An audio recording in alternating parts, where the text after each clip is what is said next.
Welcome to another Griff's the Pitch conversation. And my guest today is one of my favorites. We go back a long way. Kevin Malone, who was, a lot of people don't remember, was the GM of the fabulous 1994 Expos, whose season was shortened by the strike, whose season was canceled by the strike. And we'll get into the repercussions of what happened after that. But first, Kevin. I remember that day, August 11th of 1994. So that this is the 30th year since the strike, which seems crazy when you think about it. But I remember in Pittsburgh, we're in Three Rivers Stadium. The game ends. We lose 4-0 to the Pirates, but still have the best record in all of baseball. And I remember we kicked everybody out from the Pirates clubhouse staff, and you held a meeting with players, coaches, staff, and then Felipe Alou talked.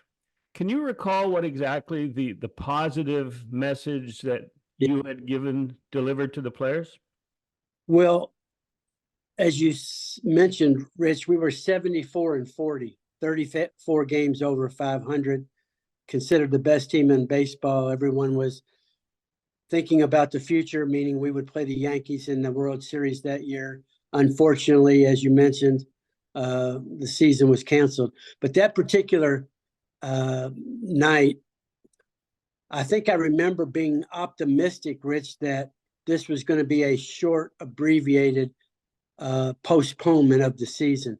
I really, in my heart of hearts, felt like, based on what I had heard and been told, that the season would pick back up in a week to no more than 2 weeks.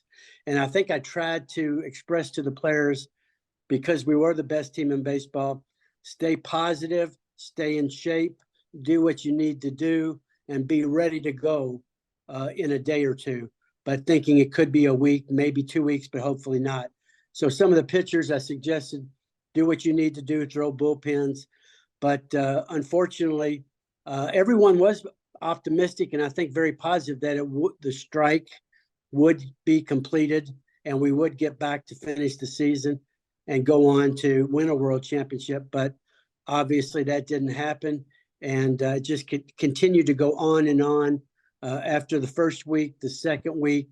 And then at some point, Rich, moving forward, you realized that it was getting so late that it's going to be really hard to pick up the season. So then there was talk of the standings be what they were at that time, and we would start the playoffs with the teams that were in first, and we would do it that way. But obviously, again, we never resumed, and that was maybe the best team ever in baseball that never got a chance to prove to the world how good we really were. Yeah, I was in that clubhouse and I was fired up as much as you were. And Felipe gave an impassioned speech about staying by your phone, and the same message that you gave about stay ready, stay healthy, because we are going to win this whole thing. So when the Braves give their bullshit about winning 15 divisions in a row, as a writer, I never ever repeated that because we had that 94 season. We blew by them after the All-Star break and built up that buffer. There was no denying that 94 Expos team was going to the playoffs and in my mind, to the World Series. And we'll get back to that in a minute, but let's just go back to how you got there, standing in front of the players. And I go back to when your playing days were over and you had a job as was it you had a job with the Expos and then went to the Twins and then Yes. came back to the Expos. So your first job was as an East Coast scout. No, I started as a territorial scout in Los Angeles. With the California Angels at the time. So I was with them for 3 years. I scouted LA to Fresno, and then I coached part-time in a short season summer league team with the Angels. Then I went with the Twins in 91 as the East Coast supervisor. We won the World Well, I was gonna say that Twins segment probably set you up because you It get did. credit for scouting the advanced scouting the Braves, and that was the Yes, 7-game series with Kirby Puckett and with right. Jack Morris. I was at that Jack Morris game, and that's the best pitch game I've ever seen in my life. But you got credit publicly for advanced scouting and creating a situation where the Twins, who I would have to believe were underdogs going into that series, Yeah. won the championship, and then you went from there.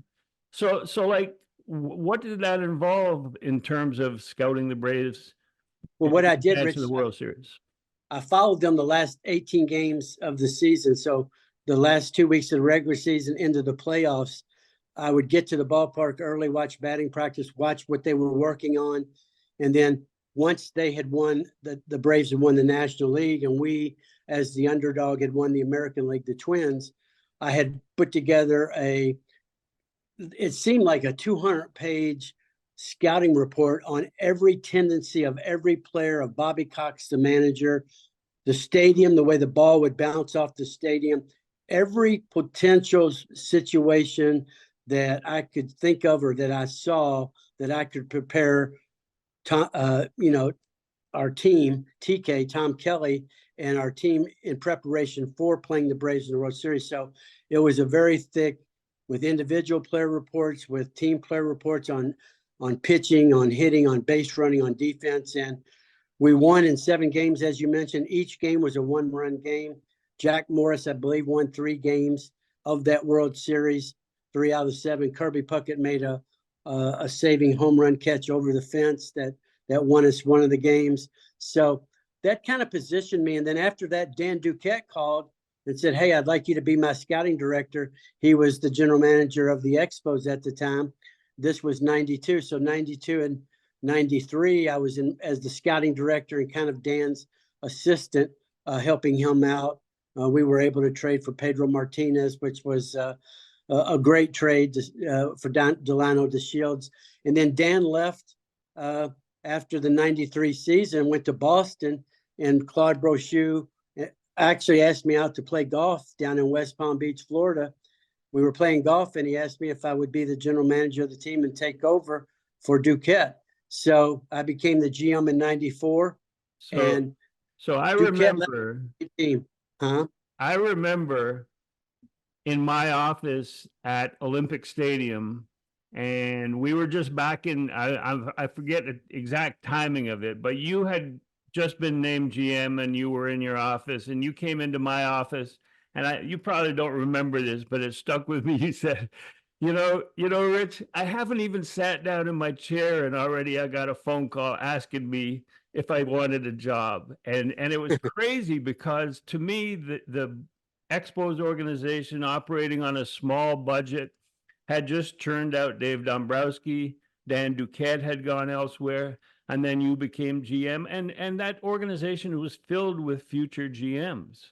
Yes. What was it about working there? Was it the compact structure of the organization? Was it the need to develop from within and to work within a budget? I mean, it just churned out That's a great question. That's a really great question, Rich. I think there's a lot of answers to that question. And I would say first and foremost is that it was an organization that was always fighting an uphill battle. We were always the underdog. We were always the team with the less resources. So therefore, it forced us to focus on scouting and player development. So the emphasis every year was Gary Hughes at the time was a scouting director under Dombrowski. He went with David when Dave went to the Florida Marlins. So basically, I think when I really think about it, was not only were we challenged to develop great players on the field, but we had great baseball people in general. From after Felipe, his coaching staff, if you remember, Rich, every one of his 6 coaches became major league managers. I was just looking at that list yesterday when I was prepping, and I said manager, manager, manager, manager. And the same thing with the front office and GMs, just as I was saying. I think there was a culture created there, Rich, even probably before Dave Dombrowski, with with the people that were ahead of us that kind of understood. I mean, the Expos were always known for scouting and player development and emphasizing that. And I think Dave Dombrowski took it to another level with Gary Houston. Then Dan Duquette did the same, and I tried to do the same. I have to say, I'm humbled that, Rich, I was blessed to come after those guys because they had put a lot of the pieces in place. I just had to make some small additions and do some of the things to kind of finalize the team in '94. But it always came down to us against the world. You know, a small market team, Montreal, baseball wasn't, you know, we were always chasing the Canadians. The Habs were always the team. We were always like the redheaded stepchild, so to speak. So we always had to prove ourselves. And I think from all the minor league coaches, the pitching coaches, the managers, everyone received that, took that role on and fought to be the best they could be and make everybody around them the best to be. That culture that was established in Montreal, it's hard to duplicate because you look every year at baseball, there's different teams that win. Usually it's about resources, but rarely is there a team like the Expos, maybe the Twins to some degree, with limited resources are always finding themselves into the playoffs. But it was a special group of people at a special time, and it's almost impossible to duplicate that. But I was blessed to come along and be a part of it. And I think about it often. I won't say every day, but many days. And I try not to think about when they canceled the season. It was like a gut punch. And as you probably remember, I said some things that probably got me in trouble, and I kind of got in trouble more throughout my journey, Rich. I needed you alongside of me to poke me in the side and say, hey, don't say that or stop right there. But I spoke from my heart, and sometimes that was good, sometimes not. But Montreal was a special place, a special team with special people, even like yourself and all and guys in the clubhouse, Silverman, and I mean, just everybody connected to and around that team that played a role in it, and everyone was vital to our success. So I thank you for all that you did for the Expos, and you were a part of something special that we couldn't prove to the world, but we all know, and baseball knows, that we were the best team in baseball that year. I got goosebumps now, Kevin. I'm just thinking about some of the memories. I mean, you must have felt it even from '91 as the scouting director, and then up through your time as GM.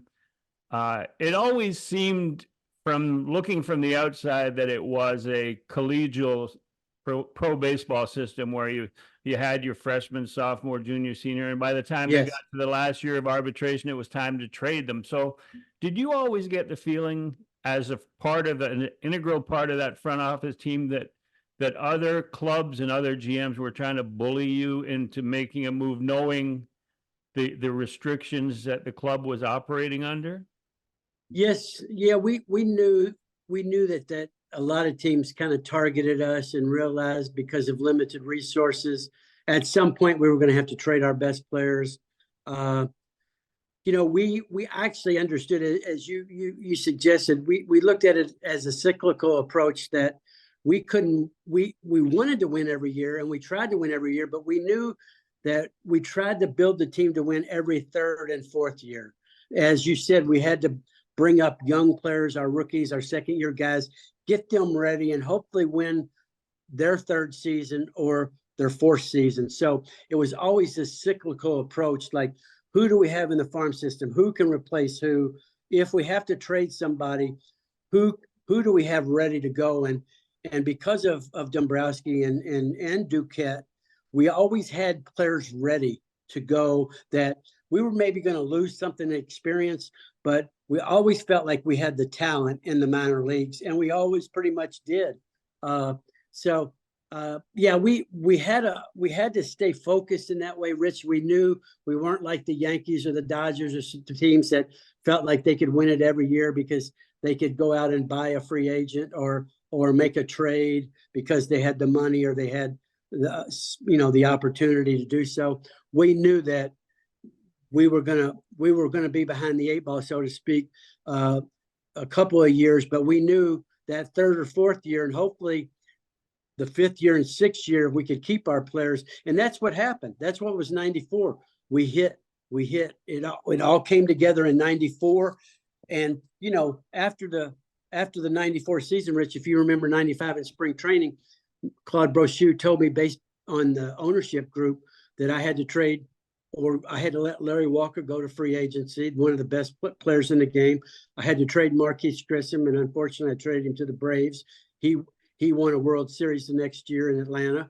I had to let Kenny Hill go, and there, I'm thinking there's one other player. John Wetland became World John Series, yeah, MVP with the Yankees. So and then 4 All-Stars. Yeah, and then even under the radar almost was Jeff Shaw had to go, and there's a guy that ended up setting a Dodgers record for saves, I think, at some point, and he's been eclipsed since then. But I have a theoretical question for you. 94, August 11th, season shuts down. In your mind, having been a part of it, in your mind, who would have been the Kirby Puckett and the Jack Morris of the 94 World Series for the Expos? Pedro Martinez, without a doubt, would have been the Jack Morris. You know, he was, maybe you could argue, maybe one of the greatest pitchers ever in the game. I mean, I saw some statistical comparison the other day with him and Greg Maddux. Maddux is considered one of the better pitchers ever, and Pedro's stats are as good or better. So, and there you go. So Pedro, you know, I believe would have been, Wetland possibly could have been, from a pitching standpoint, could have been that guy closing out a bunch of wins. And then positionally, man, that's a tough call, Rich, because there was so many guys that I you know, Larry Walker would be an obvious choice, but I would say Marquise Grissom, because Grip, I called him Grip, and that was his nickname, Grip, G-R-I-P. Grip, he had the ability, a lot like Roberto Alomar, who I think was maybe one of the best players I ever was around. But Grip had the ability to do everything. He could steal a base when you needed. He could hit a home run when you needed. He could get a base hit when you needed. He could make a great defensive play. He had a great arm. He could throw runners out. So I would go with Pedro and Marquise Grissom would have been our two guys that would have stood out in the World Series. They love big stage, especially Pedro. He proved that after the fact. And Grip too. So, well, Grip, you know, like leading big groups, he had 14 brothers and sisters, right? Something like that. You know, Rich, a lot of people might know this. I think I mentioned it in the book that I wrote. I'm not sure. I might have left that part out. But when Marquise was drafted, he came to Jamestown. I was his assistant coach. I was the hitting coach, third base coach for the Jamestown Expos that year. And Grip came in. He started out, he was either 0 for 52 or 0 for 53. We met every day the first week when he was in a slump. We come out, we do tee work, I do soft toss work. He called me Malone. He said, I think I'm gonna go home, man. I'm gonna pack it in. I said, you ain't gonna pack it in, just keep fighting, keep working. I mean, he went like, I don't know, 12, 13 games without a hit. And all of a sudden, he broke loose. He ended hitting like 380. I mean, he was like a stud, and his season took off. But he worked hard. He didn't quit. He could do everything. He's a great guy. We still stay in touch. He's one of my favorite all-time players. Me too. Yeah. Rondell White, Sean Green from the Dodgers. You know, those kind of guys. They're special guys. Not only were they great on the field, but they were great off the field. My older son Matthew, who had done some coaching, played college ball, and he was, I think, 9 years old, and he was at spring training, and he was a bat boy in the dugout, and Grip didn't know he was my son or anything. And just at the end of the game, he talked to him the whole game, and he gave him some tips on when to go out and get the bat. He was just like 9 or 8 years old. And at the end of the game, Grip signed a bat for him and gave it to him, and he became A big Grissom fan, yeah. Yeah, he became Matthew's favorite player for the rest of his life. So, it Well, doesn't take a lot. It takes a little no, humanity, that's all. that's what I think that sometimes I don't think we hear enough about, Rich, is some of the great individuals that are in the game of baseball. Not only what they do on the field, but what some of these guys do off the field and without anyone ever really knowing about it, like Grissom with your son. So that's what I miss the most. I miss two things, Rich. I miss the competition at that level. I love working with a group of guys, putting a team together that was trying to win the championship. I miss that so much. And the second thing was I miss helping people in those positions, either as a GM, assistant GM, as a player, a coach, a manager. There's things you can do to help Make-A-Wish or all these different charities and nonprofits that it doesn't take that much effort. But, I've learned, especially since I've got out of the game, I always loved that part in the game, was trying to help kids and help people appreciate the game and the players, was do those things because they made such a difference in the lives of so many people. And so those are the two things I Yeah. miss: the competition, the people, and being able to help people because of the position.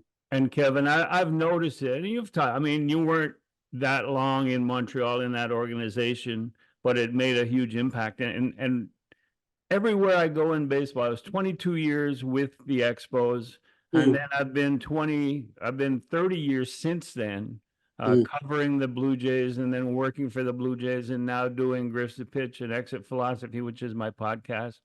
But every time I see a former Expos player or a coach or a manager, there's a hug and we talk about Montreal. Yeah. And we talk about the limited time or the lengthy time that person was there. And it seems to me that people who had an experience in Montreal never want to leave the game. They go into broadcasting, they go into coaching, they go into minor league coaching, and I see them and I go, "What are you doing?" And, "Oh yeah, no, I love the game. I want to stay." Do you see that with that group Yes. that was there? I mean, what made that experience special? Well, I think it really felt like an extension of our immediate families. It was family. I think because of everything we went through, the ups and the downs, the hard work, the criticisms, the things that I think bond you as a group of people. It was us against the world. We all had a chip on our shoulders, and we liked it, and we appreciated it, and we received that kind of fighting spirit. And whenever I see any of those players, listen, you talk about Fletcher and Lenny Webster and all these guys were great guys. Sean Berry. I mean, we can go on and on about the amazing people that were part of that organization. So I have fond memories, and not only were they great people, but like Joe Kerrigan, what a smart pitching guy. Ended up in the manage, man, quality human being is. I think you're breaking up a little bit there, Kevin. Are you back? Yeah, I'm back. All right. Yeah. Okay, I carried away, Rich. I was moving the table around and getting too excited.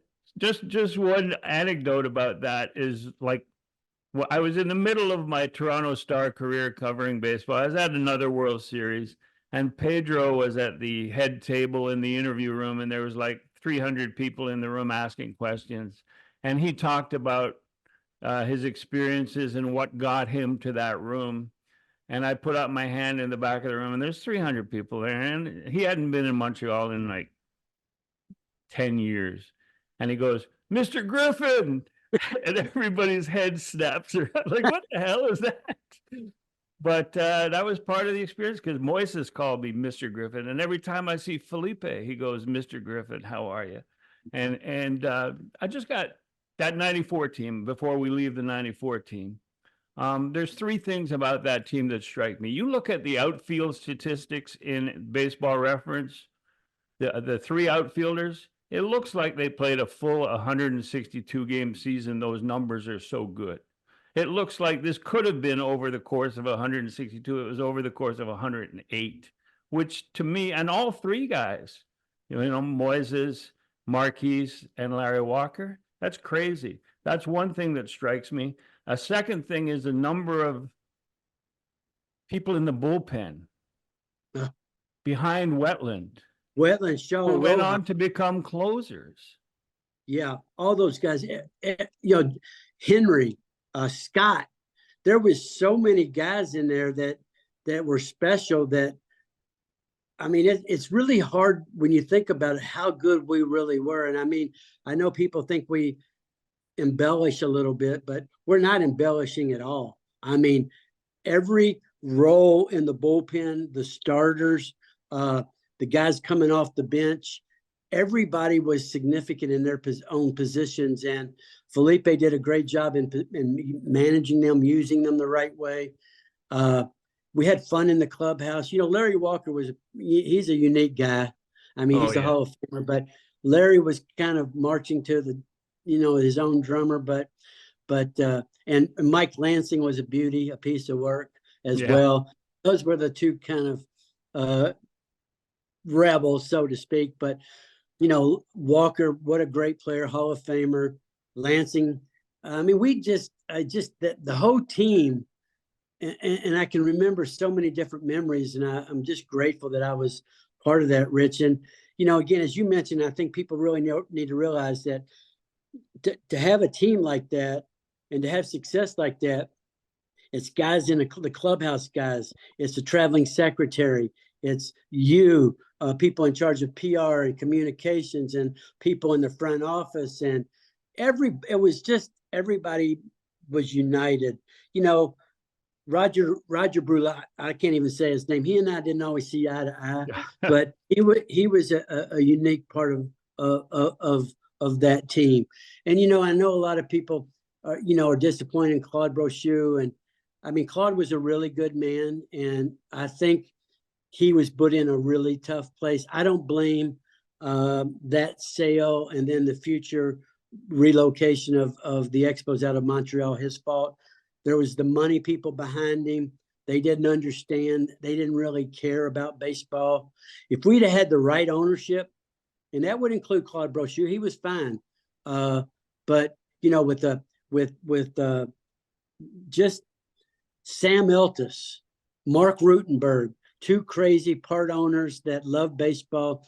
If we could have had the right ownership, we could have kept that team together and come back and won it in 95, maybe won it in 96, 97. Who knows how long we could have gone? We'll never know, but it was special. It was really special.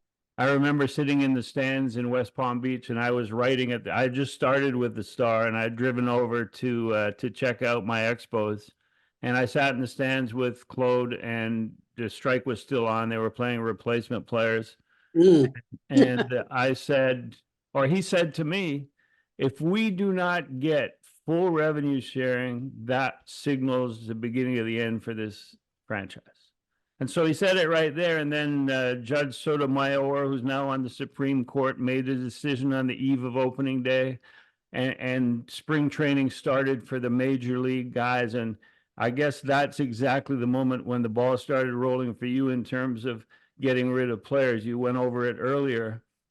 So is that a reason at the end of the 95 season why you called it quits there? Yeah, I think that a combination. I really love Montreal. I mean, Sam Eltis became one of my best friends, who owned the Mercedes-Benz dealership in Montreal, and Mark Rutenberg. I established some good friendships there. It really came down to, I felt, because of limited resources going forward, that we would not be able to win. It wasn't about keeping a job. You can look at a lot of GMs that are in the game or were in the game at the time. They just stayed on. These guys never won anything. They were always at the bottom of their divisions. I'm thinking, if I can't win, I either need to be fired or I need to move somewhere where I got a chance to win. So to me, it wasn't about the title. It wasn't about the paycheck. It was about, can we win? And so I got a story just to follow up on that. And I understand completely.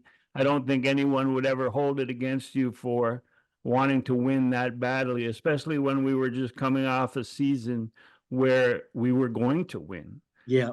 But I remember I was just starting at the Star, and Pat Gillick called me aside, and Pat goes, I want to talk to you. And so I was being interviewed by Pat. He says, what do you know about Kevin Malone?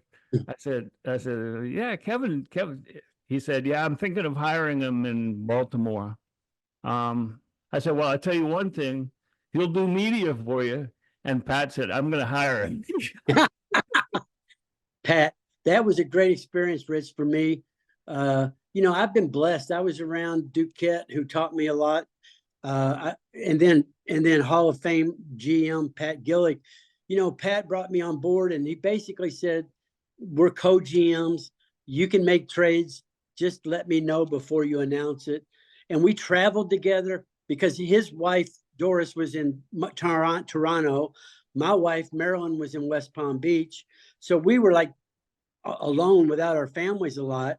We ate pretty much every meal together. We went on the road together. We went to see prospects, high school and college, because we both love scouting and player development. We were like two peas in a pod. He was a little more arm's length with the media, and I said, oh yeah, no, that was why he said, I'm going to hire him. I tell you what, he was one of the greatest guys I've ever been around. I was blessed to work with him for 3 years. I miss him. What a winner. I mean, he taught me even more than I thought I knew about how to win, what it took to win, all that would involve winning. So I thank him for helping me. He basically positioned me to get the Los Angeles Dodgers GM job. A few years later, he positioned me. I had accepted the job with Peter Angelos. We had a handshake 3-year deal for me to stay in Baltimore after Pat left. But the Dodgers called and asked for permission, and Peter granted permission. It was like, hey, I thought we were engaged and going to be married. You're going to let me date? I said, something's wrong with this situation. But, but Pat, what a great baseball mind, true scouting and development guy, and a quality human being as well. So I've been, that's what I miss. He's one of the people I miss. I stay in touch with Dan Duquette probably more than Pat. I don't see Pat as often or talk to him as often as I'd like, but he was a big part of my life and my future. And I thank him with my whole heart. So yeah, using that just as a launching point to going to the Dodgers, would you have been ready for a Dodgers job at 37 years old when you got the job in Montreal? Probably not. Or Probably, was the whole life experience between then and the Dodgers sort of learning through osmosis from Pat Gillick, just eating and soaking up everything that he knew? Well, yeah, that, and then, working closely with Dan Duquette. So between Duquette and Gillick, I mean, how much better can it get? I mean, both kind of different kind of guys and go about it differently, but both very, very smart and both very, very successful. So I learned a lot from both of those men.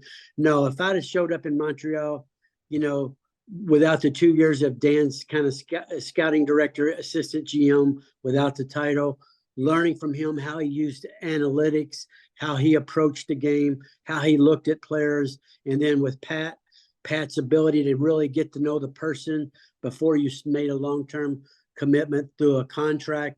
Everybody we signed, we went and we drove. We met with Mike Bordick, with him. I mean, he's from Maine. We drove to Montoursville, Pennsylvania, to meet with Mike Messina before we signed him to an extension.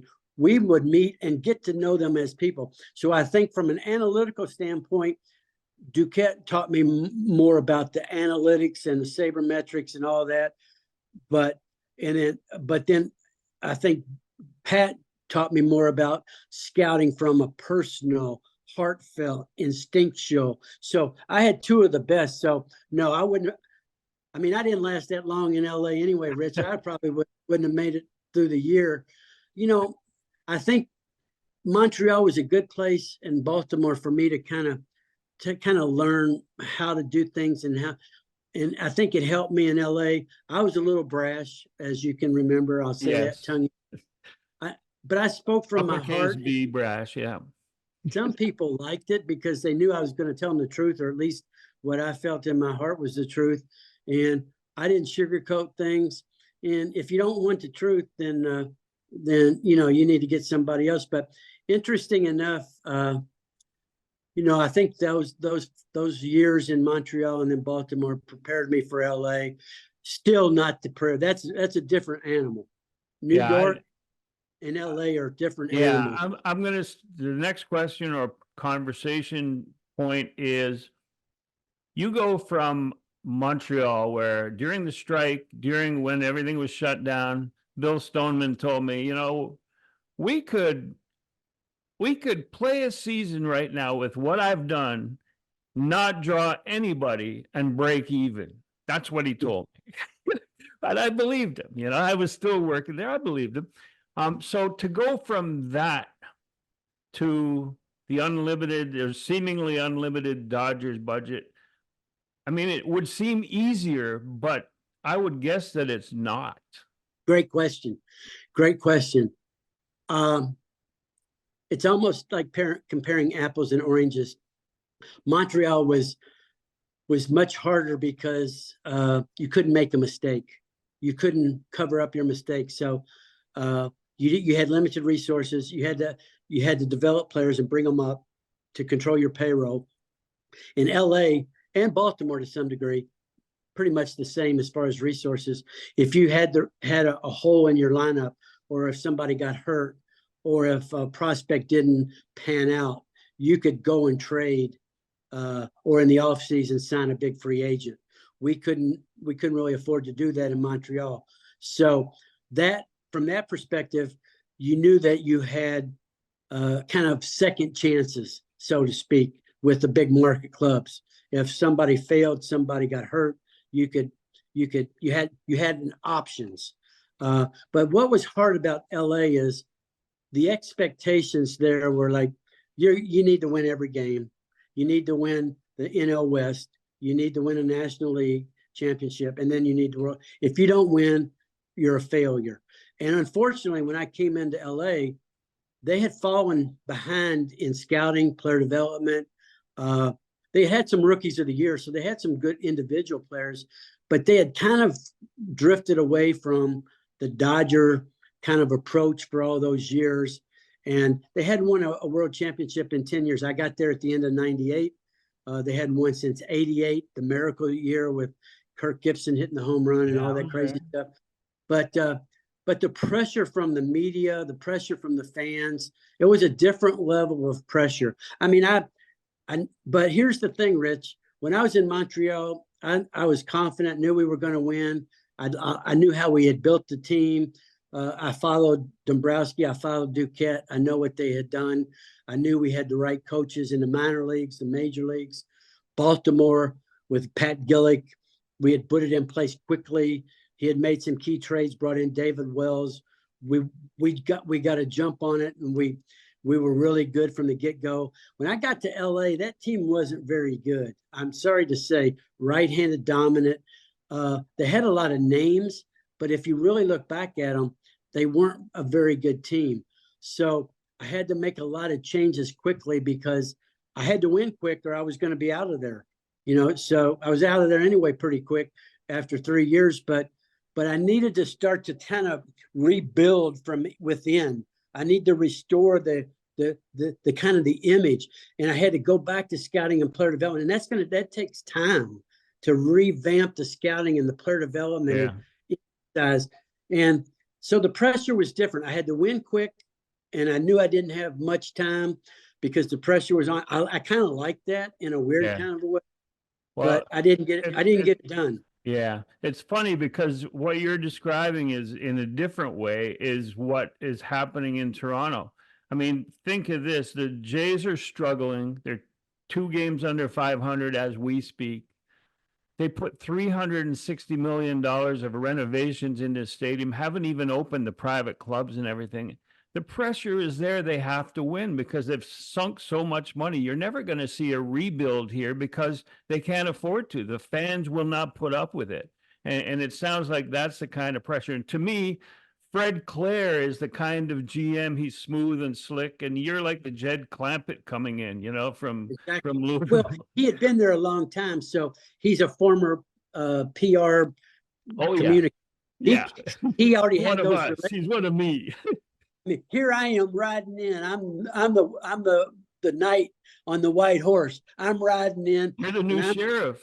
Yeah, new sheriff in town. Hey, we're going to play the Yankees in the World Series this year. I mean, I tried to create a new level of excitement. I tried to give the fans hope because it was pretty dismal. No matter what people say, the Dodgers weren't the Dodgers that everybody Yeah. thought they. So Yeah, I had there's an image of the Dodgers, and it's not always accurate. no, exactly. Yeah. And so I tried to create some stuff and raise the hope and the level of the vision. But it was starting to happen, Rich, in a weird way. We were starting to get better. I had brought in Davey Johnson. He wanted to play golf every day, so he wasn't really locked in. So I went to Jim Tracy, who did a really good job, and then I ended up getting fired after that. I traded for Sean Green. What a great player and a great guy. So I traded Mondesi for him. That was a really great trade. So things were starting to happen. We were starting to get some good. Kershaw was coming. We were starting to get some players in, but it just wasn't fast enough. I needed another year or two, but it was starting.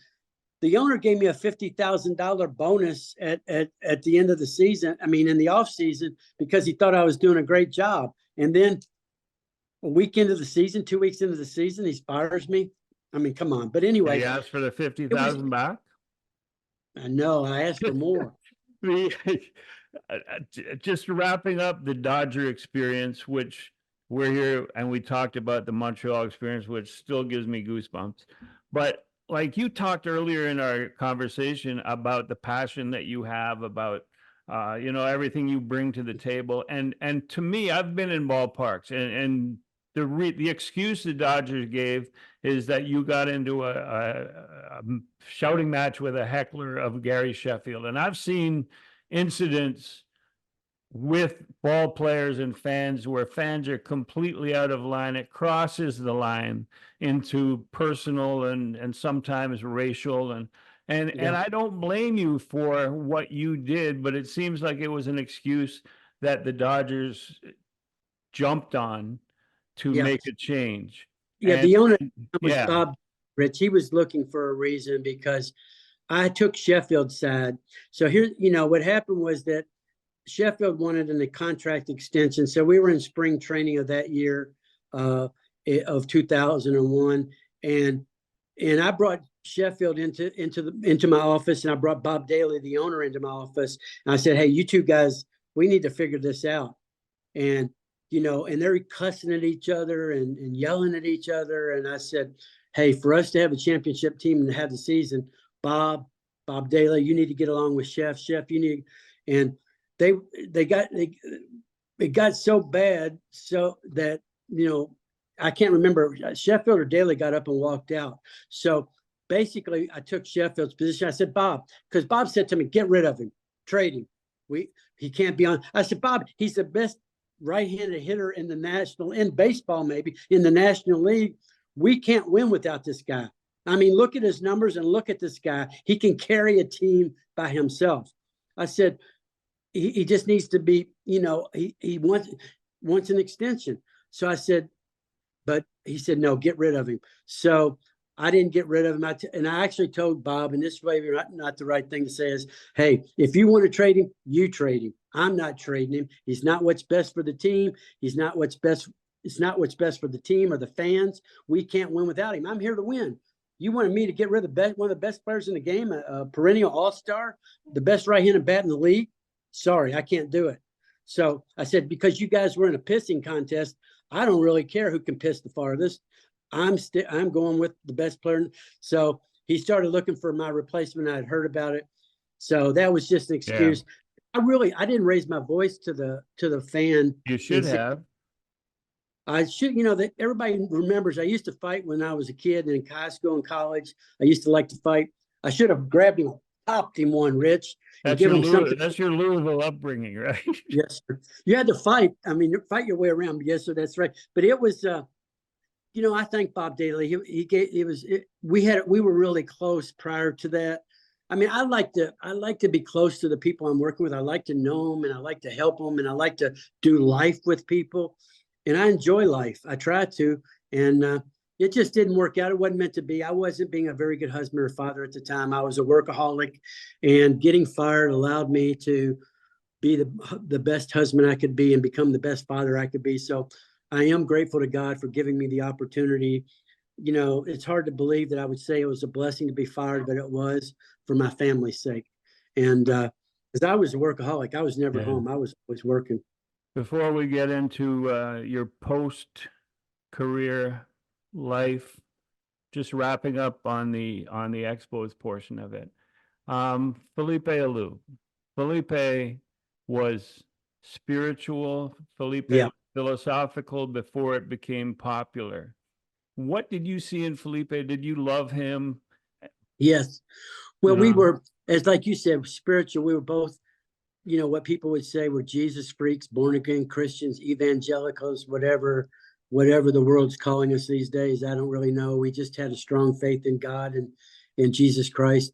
So we talked a lot about the Bible verses. We'd sit together and talk about, the world and how we saw it through the eyes of, from a biblical lens, but then just as a person, and to know the great player that he was, and the odds and the hurdles that he overcame to become the great player that he was, and then to be the man that he was, and just to treat people in the right way professionally, and to know how to win, and to the way he approached not only the game of baseball but life. So we became very close. His wife Lucy and my wife Marilyn, they became best of friends. Our kids became great friends. And that's the way I like to do it. I believe that when, and maybe some people would disagree, and I can understand that, but I believe when we're, I spent more time with Felipe than I did with my wife. Those years, you're traveling, you're in the clubhouse, you're together at the hotel, you're eating meals together, you're talking, how can we make the team better? What can we do to get so-and-so player motivated? Can I go get another player? Can we bring somebody up from the mountain? I mean, so Felipe is a special guy that was a blessing to Montreal. His wife, Lucy, from Montreal, French Canadian. It was a great experience for me. So that was a blessing. And, Felipe had a great run. I tried to bring him to LA. We actually had a deal done, a verbal deal, but I think your prime minister or some politician along with Mark Rutenberg flew to Florida. I think I remember that. Yeah. Yeah. And they convinced him, no, that ain't the right move for you and your family. But anyway, it wasn't meant to be, I guess. Felipe stayed in Montreal, and I hired Davey Johnson, and that didn't work out. So, but you learn by, I think that's the message to everyone is you keep fighting, you keep working hard, and you learn from your mistakes. You try not to make the same mistakes. You treat people the right way. You serve and help people along the way, and good things happen most of the time. Life is hard, but good things happen most of the time. I got one more baseball question, and then I'll find out what you're doing now. But you've had 30 years to think about it. How would winning the 94 World Series have changed not just your life, our lives, all of our lives? How would it have changed? I think it would significantly have changed the lives of all Expo fans, but especially the community in Montreal. I started to see interest from businesses. We were drawing 30 to 40,000 for some of the games. The fans were waking up to how fun baseball was. I think it would solidify the importance of baseball in Montreal, in French Canada, in Quebec, in that whole part of Canada. I think would have really was starting to embrace the team. Had we kept that team together, won a World Series, I think we could have built upon that. We could have kept the best players. We could have maybe even traded for some other good players that would have fit our team. I think it would have created longevity, and I honestly believe in my heart the team would still be there. I believe we would have won multiple world championships, not only 94, but I believe we could have went on a 2 or 3 year run, at least one, maybe 3 in a row, 2 out of 3, 3 out of 4. I mean, that team was that good, that young, and we didn't have any holes, you know. And if we could have had the resources, had we won 94, if we had an injury or needed to make a trade, we could have done so because of having a little bit more money. But our payroll that year was like $13 million. 13, I mean, guys are Yeah, making that's 30, crazy. 50 million a year now, more than our team made. So it is crazy to think about. So I think the survival of the Expos would have happened had the team won in 94. And I still think the team would be in Montreal to this day. I got goosebumps again. Yeah. Well, maybe. Just to wrap up the conversation, and I appreciate your time, Kevin. This has been great. You mentioned earlier about writing a book, and I know that you have done a lot of work and are on boards and committees and fundraising for against human trafficking. Can you just talk about your book and your efforts? Yeah. Well, I appreciate you asking this. So for 10 years now, I've been fighting child sex trafficking in the United States. It's a huge problem. I found out about it when in what was the year 2009, I went to Thailand and there found out that men were paying to rape 4, 5, and 6-year-old boys and girls in Thailand. I came back to America and started researching and found out in the United States we had men paying to have sex with children. It broke my heart. And my son, who had had an overdose and God had given him a second chance at life, I felt like God was saying, hey, I want you to give parents that have kids that have been trafficked second chances as well.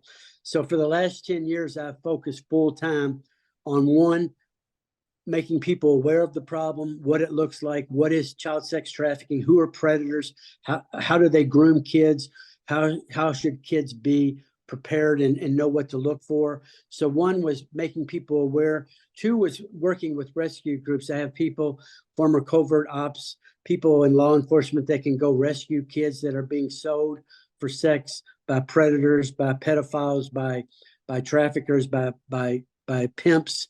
And then 3, we provide restoration. We had the only boys safe home in America for boys 17 and under that have been sex trafficked. What people don't know in America, Rich, is that 33% of all sex trafficked kids are boys, little boys. We have a huge problem in America, and I'm sure the numbers are similar in Canada, that men are evil, men are perverse, and men are paying to have sex with children. So I've been fighting it for 10 years. I've been working at the federal level, federal government level, to change laws federally. And then I work state by state to get laws changed in various states. I moved to Las Vegas 6.5 years ago from Los Angeles to fight child sex trafficking in Las Vegas, where it's a huge problem. I have offices in 5 different cities. President Trump, former administration, had put me on an advisory council to try to work with the 18 different bureaus, departments in the federal government. But we have a huge problem. And it's running rampant. So that's what I've been doing for 10 years. I wrote a book called Scouting the Enemy. If you buy, it's not on Amazon. I've kind of just, I just created a website. I'm doing the old fashioned grassroots style. It's www.scoutingtheenemy.com. You can go on, it's a website. You can go on there and order the book. It's basically about my life story, about why do I like to fight? Why have I been fighting my whole life? Why do I live the way I live? I use the story of Moses. I compare some different things he went through, leading people, out of Egypt, slaves, fighting for slaves. What that looks like, kind of combining the look at slavery back then in Israel and in Egypt to modern day slavery. Then I tell baseball stories, my time in Montreal, my time in Baltimore, my time in Los Angeles. Talk about my son's overdose and God performing a miracle and giving him a second chance at life. I talk about my wife defeating cancer. I mean, just life stories that I've experienced, but with the baseball kind of twist. And then I talk about, and I use stories of kids that have been sex trafficked, of women, of men, and just what is sex trafficking? Why is it happening? Where is it happening? Who's doing it? Who's involved? And it's a big problem in America right now, and our government is involved in certain ways, Rich. And we've got huge problems in America, but I don't want to say much. Your boy Trudeau up there is he ain't hitting on all cylinders either. Yeah. Is there a primary website that people can go to get more information about that? There's two that I started, two organizations. One is the United States Institute Against Human Trafficking. So it's the first initial of each word, USIAHT.org, United States Institute Against Human Trafficking. And the other one I started almost 3 years ago is focused primarily in Las Vegas, is kidsnotforsale.org, kidsnotforsale.org. And that is exclusively focused on fighting sex trafficking of children on the Strip in Clark County, which is Las Vegas. You know, the A's are moving there in 3 years. I know Governor Lombardo, the governor of Nevada, the sheriff there is Kevin McMahill of Clark County. He's also the chief of the sheriff of Clark County. He's the chief of the Las Vegas Police Department. And I know a lot of the county commissioners. And I'm just trying to make people aware that it's not okay. It's hard to believe that I have to say this, that it's not okay to pay to have sex with a child. Basically, you're paying to rape a child. It's hard to believe in 2024 that I have to tell that, but I have to protect kids. I'm taking my fighting spirit to fighting to protect kids that are to prevent them from getting caught up into this.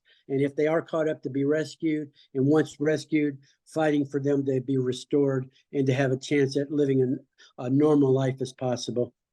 Well, Kevin, I really appreciate you taking the time out from your vacation with your family. And I'm sure there's a lot of people going to be watching this that are interested in where you are and how you've been doing, and some stories that told about '94 and beyond. So I appreciate your time.